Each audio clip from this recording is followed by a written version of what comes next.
এই যে উপরের দিকে, হ্যাঁ হ্যাঁ, উপরের থেকে কি সুন্দর সাজনা পাতা গাছে, অনেকগুলা সাজনা পাতা। এগুলো ভর্তা বানানোর জন্য পাড়া হইতেছে। এই যে অনেকগুলা নিচে পারছে, এই যে এগুলো এখন সবগুলা নিবে। এই যে দেখেন কতগুলা সাজনা পাতা, একদম তাজা তাজা অরিজিনাল দেশি সাজনা পাতা। এগুলোর মধ্যে কোনো ফরমালিন নাই, ফরমালিন মুক্ত।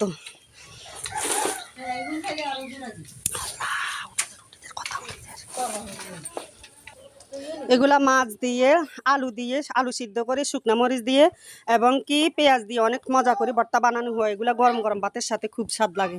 এই যে এখানে আরেকগুলা কুমড়ার শাক নিয়েছে। এই যে কি সুন্দর কুমড়ার তাজা তাজা শাক পাচ্ছি এখন, এগুলো সব বাড়িতে নিয়ে যাবে। এই যে এখানে ঘরের সামনে গাছগুলা করেছে, দেখেন কি সুন্দর তাজা তাজা কুমড়া গাছ, মিষ্টি কুমড়া গাছ করেছে, তারপরে পাটের শাক করেছে। এই যে এখান দিয়ে করেছে। আসলে অল্প জায়গার মধ্যে অনেক কিছু করা যায় যদি কাজের উদ্যোগতা থাকে, করার মন মানসিকতা থাকে। খুব সুন্দর করে গাছগুলো হয়েছে। এখন আমি তাজা তাজা এগুলা ফাড়ছি বাড়িতে নেওয়ার জন্য। তো বাড়িতে নিয়ে সবগুলা রান্না করব আর আপনাদের সাথে একটু শেয়ার করব। ধন্যবাদ, সবাই ভালো থাকবেন।